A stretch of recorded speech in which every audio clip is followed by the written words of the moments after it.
Princess Victoria of the Kingdom of Valdres had never known a world beyond her own. Valdres was a land of emerald valleys and misty mountains, where the rivers sang and the people spoke in gentle, unhurried tones. It was a world of comforting predictability, and at the center of that world stood Prince Aldrich. Aldrich was everything a princess could want. He was handsome, in a familiar, sturdy way, with a laugh that echoed through the great hall and eyes the color of the winter sky. He knew the name of every knight in the kingdom, the best spot for hunting in the whispering woods, and the precise words to calm a restless council. Their courtship had been expected since childhood, a gentle current pulling them toward a future that was safe and honorable. Loving Aldrich felt like loving Valdres itself, comfortable and true.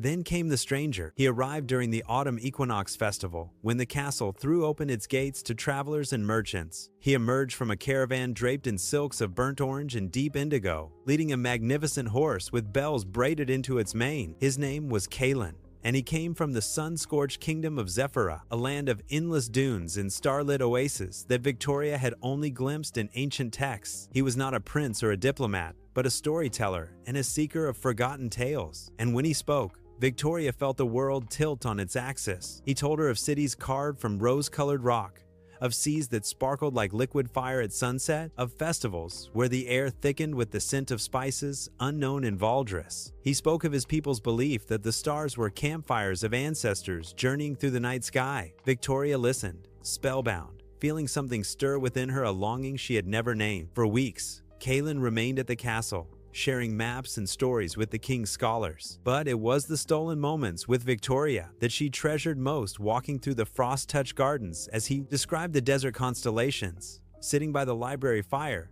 as he taught her phrases in his melodic tongue. With him, she felt not like a princess bound by duty, but like an adventurer standing on the edge of infinite possibility. Yet Aldrich was always there too, patient and unwavering. He noticed the light in Victoria's eyes when she spoke of Kalen's tales, and though it pained him, he did not falter. He brought her favorite winter blooms from the greenhouse and stood quietly by her side during formal dinners, his presence a steady anchor in her growing storm of confusion. "You seem far away lately," Aldrich said one evening, finding her alone on the balcony overlooking the frozen gardens. Victoria gripped the stone railing. "I feel like I'm standing at a crossroads, Aldrich. One path leads to everything I've ever known. The other leads to, I don't even know what."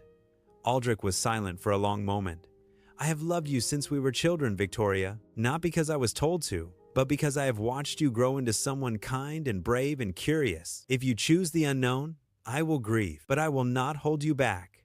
He touched her hand gently. "Just be certain that whatever you choose, it is truly what your heart desires." His words, meant to comfort, only deepened her turmoil. The next day, she sought out Kalen in the library. He was tracing a map of the northern wastes, his brow furrowed in concentration.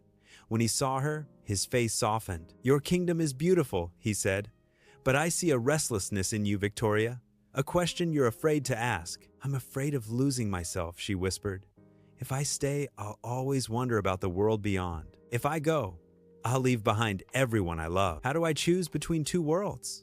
Kalen set down his quill. "In Zephyra, we have a saying. The desert does not ask the traveler which path to take. It simply waits for them to discover their own. I cannot tell you what to choose, but I can tell you this. I see you, Victoria. Not the princess, not the daughter, not the future queen. Just you, and whoever you decide to be, that is the person I would journey beside." That night, Victoria did not sleep. She sat by her window, watching the stars wheel across the sky.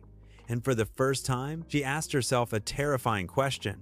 Who am I, outside of everyone else's expectations? The answer came slowly, like dawn creeping over the mountains.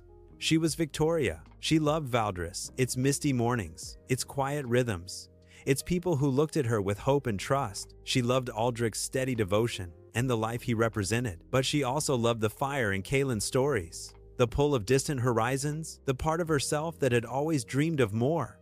And in that moment, she understood. This was not a choice between two men or two kingdoms. It was a choice between two halves of herself, and both were valid. At sunrise, she found Aldrich in the stables, preparing for a morning ride. "I love you," she said simply. "I love the life we could build together, but I am not ready to build it yet. There is a world I need to see first, a version of myself I need to meet." Aldrich's jaw tightened, but he nodded. "Then go.